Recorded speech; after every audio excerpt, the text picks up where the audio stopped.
Pierre Péan, membre de réseau, la France-Afrique, réseau de déstabilisation, et il se comporte en véritable papy racketteur de cette même France-Afrique dont plus personne ne veut. M'être mouté par ses comportements, s'immisce et tente de se rendre complice d'une volonté de déstabilisation de notre démocratie et bafoue ainsi notre souveraineté nationale. Le vote des Gabonais, le travail de la CENAP, en lisant en conférence de presse à Paris, avant les résultats rendus publics, qu'ils ne soient officiels et connus, des procès-verbaux soi-disant de la CENAP, mais qui relèvent de grossières manipulations. Cependant, il est inacceptable que depuis Paris, un avocat français vienne porter atteinte à la sécurité du pays. Ceci constitue une violation de notre code électoral. Seule la CENAP, encore une fois, est habilitée à collecter, consolider, vérifier, valider, puis publier les données électorales par le biais du ministre de l'Intérieur. La seconde ingérence. Je vous parlais d'ingérence multiple. Hier, le ministère de la Défense nationale dénonçait l'ingérence de hackers ivoiriens commettant des violations graves de notre souveraineté numérique au travers de l'application appelée REGAB.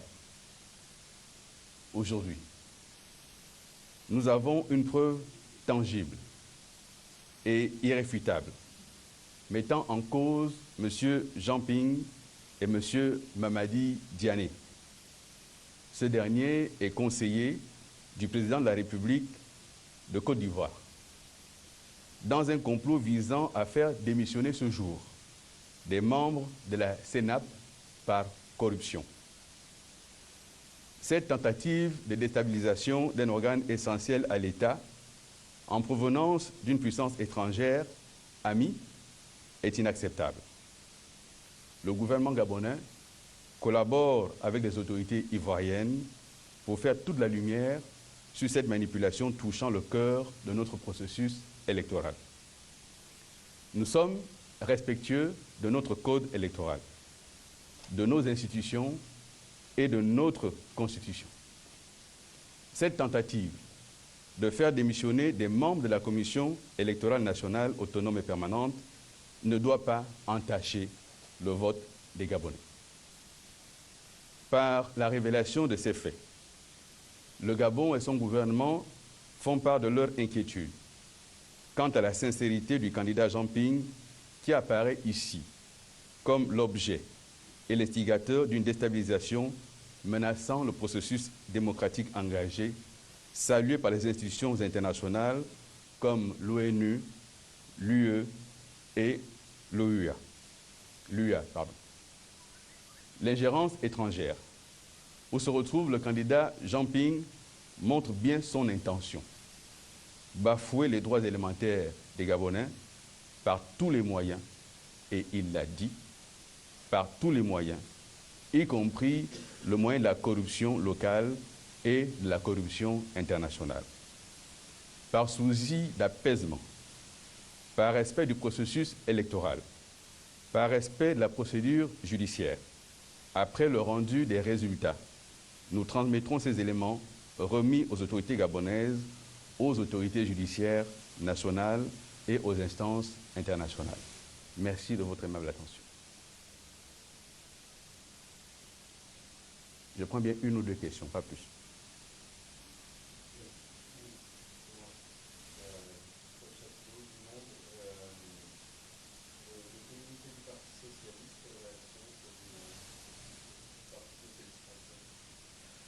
Le Parti socialiste français, par cette ingérence, mais par les mêmes canaux, les mêmes avocats, membres de la France-Afrique, montre encore une fois son incapacité à comprendre le fonctionnement des démocraties africaines.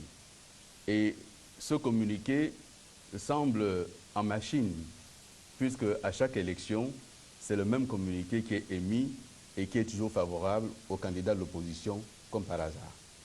Et donc nous rappelons au Parti socialiste français que le Gabon est un pays souverain qui a des relations avec d'autres États de par le monde, une relation privilégiée avec l'État français depuis des décennies, et que de ce point de vue, le Parti socialiste français serait bien avisé de respecter la souveraineté du Gabon. Oui.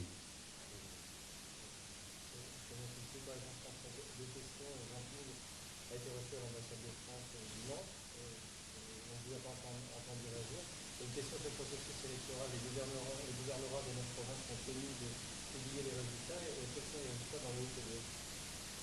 Je ne commenterai pas de résultats avant la publication par la Sénat. Je pense que cette ligne, vous la connaissez depuis le début. Merci d'avoir essayé quand même.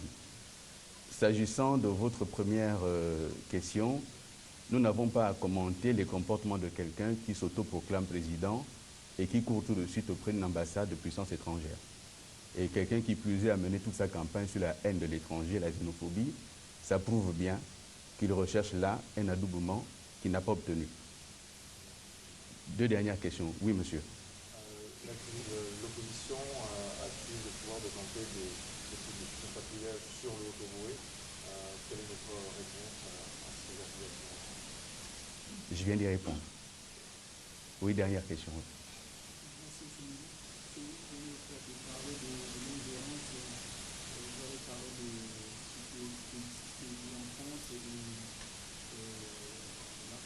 Est-ce que le gouvernement gabonais a contacté les autorités françaises et ivoiriennes pour les représenter cette situation?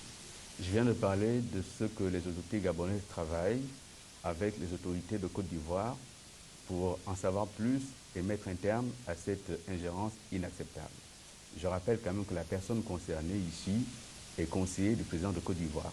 Et donc c'est suffisamment élevé et grave pour que cela ne reste pas sans réaction de la part du gouvernement gabonais. Le ministère de la Défense a déjà rappelé l'autre jour qu'il existe sur notre territoire des hackers dont les noms ont été déterminés et dont l'activité aujourd'hui consiste à manipuler les résultats électoraux, à investir les réseaux sociaux, à publier des résultats grotesques qui sont manipulés et donc à parasiter le système électoral gabonais. Ceci ne restera pas sans conséquence. Merci, mesdames et messieurs.